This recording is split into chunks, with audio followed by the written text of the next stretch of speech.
Hello दोस्तों। आज हम ट्रेडिंग साइकोलॉजी के नेक्स्ट सीज़न और नेक्स्ट वीडियो के बारे में बात करेंगे।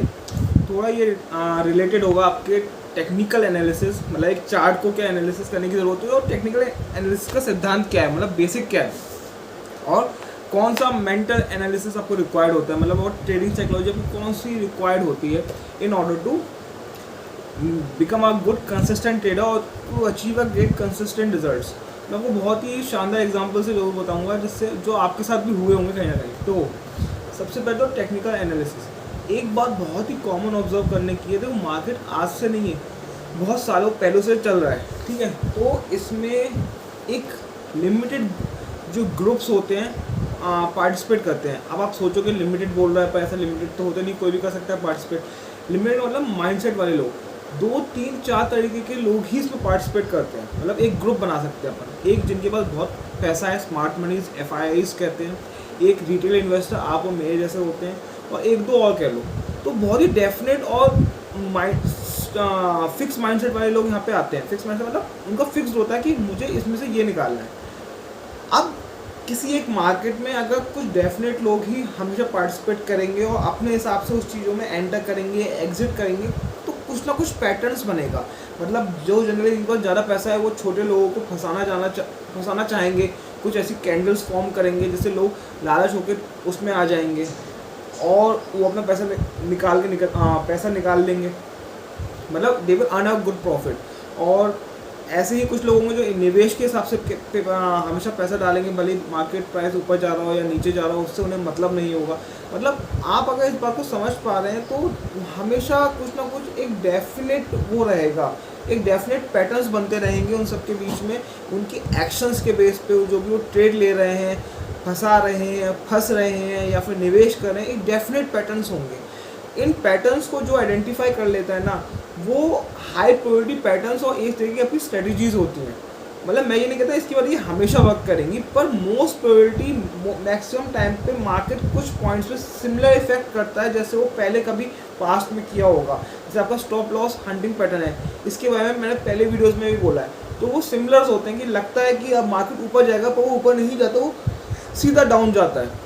और जितने भी बायर्स होते हैं उनका स्टॉप लॉस हंट करते हुए पैराबोलिक एक ग्रेट मूव नीचे की साइड देता है और लोग काफ़ी पैसा कमाते हैं जिन्हें शॉर्ट सेलिंग कर रखी हो, ठीक है। ऐसे ही कुछ लोग पहले मार्केट दिखाता है कि नहीं ये ऊपर जा रहा है, ऊपर मतलब नीचे जा रहा है, पर एकदम झट से ऊपर होता है। अगर आपने निफ्टी बैंक निफ्टी का चार्ट देखा होगा पिछले लास्ट 2 डेज का, तो वो एकदम नीचे गया और एकदम नीचे सीधा ऊपर।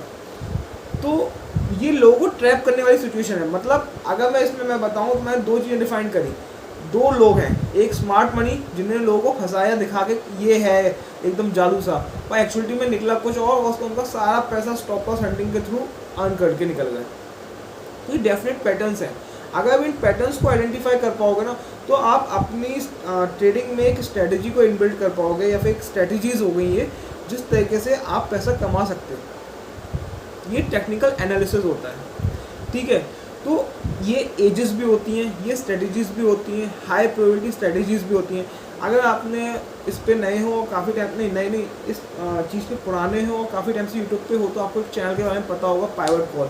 उसमें विक्रम प्रभु अपने वेबिनार में 15 स्ट्रेटजी पैटर्न्स के बारे में डिस्कस करते हैं। मैंने उन्हीं से सीखा है, समझा है, और उनकी मैं पैटर्न्स बोल नहीं सकते यहाँ पे बिकॉज उनका कॉपीराइट, और definitely he has prepared that, तो the benefit and all the actual earning from that should belong to him only, not to me।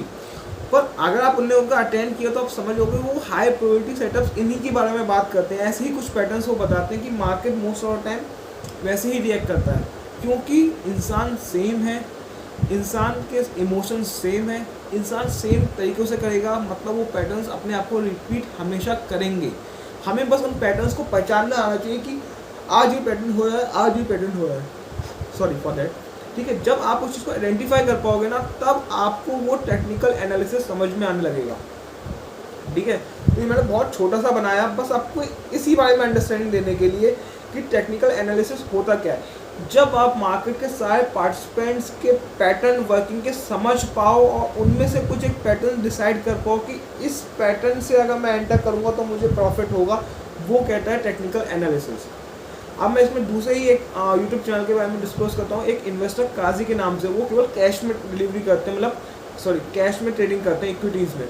उनके भी बहुत डिफाइंड पैटर्न्स हैं, वो स्मार्ट मनी को आइडेंटिफाई कर लेते हैं चार्ट से कि यहाँ पे स्मार्ट मनी एंटर हो चुका है और हमें किस प्राइस पे एंटर करना है, वो उस चीज़ को बताते हैं।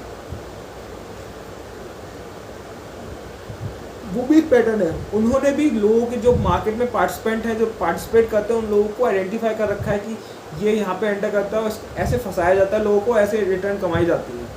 तो यही पैटर्न्स को जब आप आइडेंटिफाई कर पाओगे तो आप अपनी ट्रेडिंग पैटर्न्स और सेटअप्स में एक एज दोगे, आप हाई प्रायोरिटी सेटअप्स पे वर्क करोगे और मोस्ट ऑफ द टाइम आप जीतोगे। मैं नहीं कह रहा हमेशा आप जीतोगे, हमेशा कोई भी पैटर्न और कोई भी स्ट्रेटेजी वर्क नहीं करती है, पर 50-60% टाइम भी अगर वर्क कर रही है वो सफिशिएंट है। बाकायदा इसके बाद आप रिस्क मैनेजमेंट और ट्रेडिंग साइकोलॉजी जो मैं सीरीज़ के थ्रू सीख रहे हैं वो आप समझ पाओ। अब इसके बाद नेक्स्ट वीडियो ज़रूर देखना जिसमें मैं बात करूँगा मेंटल एनालिसिस की, ठीक है। उसके बारे में अपन सुनेंगे, समझेंगे क्यों ज़रूरी है और क्या होता है, वो अंडरस्टैंडिंग करना क्यों ज़रूरी है, क्यों हम बिना उसके अर्न नहीं कर सकते। अगर आप विक्रम प्रभु की हर वीडियो के एंड तक देखोगे ना, उनकी जो भी live trading and destination videos होती है हर में बोलते हैं कि मैं अगर करोड़ों कमा रहा हूँ या मैं ऑडियो BMW लेके घूम रहा हूँ, तो ज़रूरी नहीं कि आप भी घूम पाओ जब तक आप रिस्क मैनेजमेंट और ट्रेडिंग साइकोलॉजी में परिपक्व या एकदम बेस्ट नहीं हो जाते। तो ऐसा वो कभी नहीं मानते, शो ऑफ नहीं करते, वो चीज़ को समझाने की कोशिश करते हैं। और मेरी कोशिश यही है कि उसी ट्रेडिंग साइकोलॉजी को हम आगे समझ पाएँ एक डीप में, ठीक है। Thank you for watching, keep watching, keep sharing and बताओ क्या और चाहिए, ठीक है।